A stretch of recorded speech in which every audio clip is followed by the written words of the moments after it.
மிதுனம் ராசிக்காரர்களுக்கு இந்த அக்டோபர் மாதத்தை பொறுத்த வரைக்கும் உங்கள் ராசியில் இருந்த குருவானவர் உங்கள் ராசிக்கு 2ஆம் இடமான கடகராசிக்கு வரக்கூடிய அக்டோபர் 8ஆம் தேதியிலேருந்து ஒரு அதிசாரமாக வர்றாரு.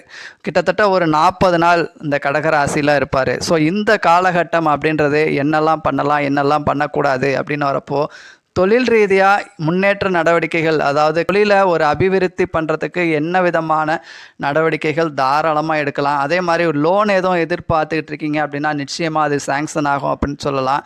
அதே மாதிரி வீடு கட்டலாமா, ஒரு இடம் வாங்கலாமா அப்படின்னா இடம் வாங்கலாம், ஆனால் வீடு கட்டுறதுன்றது கொஞ்சம் தள்ளி வைங்க. அதே மாதிரி வீடு ஏதாச்சும் ஒரு ஆல்ட்ரேஷன் ஒர்க் பார்க்குறது தாராளமாக பண்ணலாம். இந்த மாதத்தை பொறுத்த வரைக்கும் உங்கள் ராசிக்கு 4ஆம் இடத்ததிபதின்னு சொல்லக்கூடிய புதனும் 5ஆம் இடத்ததிபதின்னு சொல்லக்கூடிய சுக்கிரனும் பரிவர்த்தனையாகி சூரியன் செவ்வாயோட சேர்க்கை பெறக்கூடிய காரணத்தினால பாக்கியம், அதாவது நீங்கள் வீடு கட்டுறதுக்கு காசு இல்லைன்னு எதிர்பார்த்துக்கிட்டு இருக்கீங்க, இடம் வாங்குறதுக்கு காசு இல்லைன்னு எதிர்பார்த்துக்கிட்டு இருக்கீங்க அப்படின்றப்போ மற்றவங்களால, அதாவது உங்கள் உறவுகளாலேயோ அல்லது பூர்வீக சொத்துக்களால் மூலியமாகவோ ஒரு உதவிகள் அப்படின்றது நிச்சயமாக ஏற்படும் அப்படின்னு சொல்லலாம். அதே மாதிரி உங்கள் ராசிக்கு 4க்கும் 6க்கும் அதிபதியான இந்த செவ்வாயும் புதனும் சேர்க்கை பெற்று 5ஆம் இடத்துல இருக்கக்கூடிய காரணத்தினால பிள்ளைகள் வழியில் ஏதாச்சும் ஒரு அனுகூலங்கள் உதவி அப்படின்றது ஏற்படும்.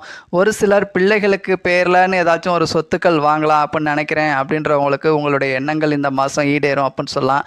ஸோ மேலும் விவரங்களுக்கு ஆஸ்ட்ரோ ஆதிரன் சேனலை சப்ஸ்கிரைப் பண்ணுங்கள், லைக் பண்ணுங்கள் நண்பர்களே.